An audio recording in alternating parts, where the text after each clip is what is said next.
So in the last lecture, I showed you how you can use one state instead of multiple states, and I did talk about it there. Now, the way I'm updating my state here is not entirely correct though.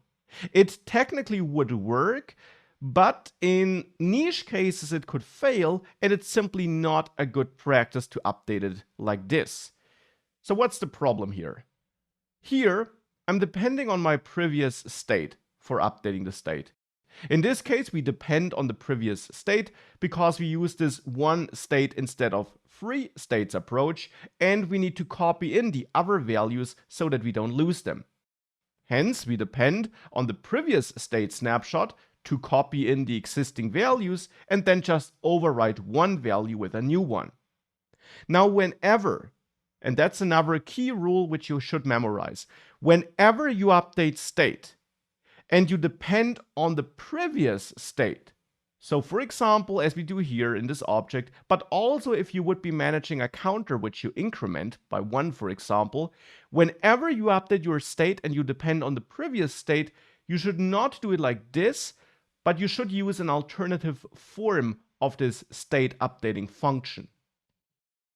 Instead of calling it like this, you should call it and pass in a function to that function.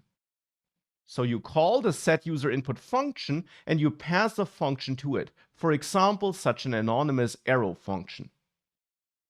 And this function, which you pass to setUserInput here, will automatically be executed by React, and it will receive the previous state snapshot for that state for which you're calling the updating function. So in this case, for this object state here. So we'll get the previous state snapshot, and now here we should return the new state snapshot. So instead of this function which we pass to the state updating function, we return the new state now. And that now could be, or in this case should be, our object, where I copy in the key value pairs from the previous state with the spread operator, but where we then also override, in this case here, entered title with event target.value. Now, why should we do it like this instead of like this? In many cases, both will work fine, but keep in mind that I mentioned that React schedules state updates. It doesn't perform them instantly. And therefore, theoretically, if you schedule a lot of state updates at the same time, you could be depending on an outdated or incorrect state snapshot if you use this approach. If you use this approach, React will guarantee that the state snapshot it gives you here in this inner function will always be the latest state snapshot, keeping all scheduled state updates in mind. So this is the safer way to ensure that you always operate on the latest state snapshot. So you should use this function syntax here whenever your state update depends on the previous state. That is something you should memorize. If your state update depends on the previous state, use this function form. With all of that though, I wanted to show this because these are key concepts, which you're also going to see again and again throughout the discourse and throughout a lot of React projects.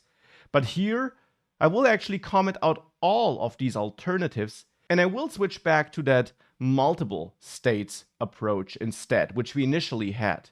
So let's comment out all of that and go back to this initial approach. I just wanted to show the alternative because it is a valid alternative. You will see it in many projects. You will have scenarios where you need it. And this thing regarding the if you depend on the previous state, use this approach thing here, that's something you should keep in mind in general, because you will often depend on a previous state, not just if you merged state like this, but also in other scenarios like the counter, which I mentioned, for example. So that's why I mentioned this. Nonetheless, let's go back to this multi-state approach now.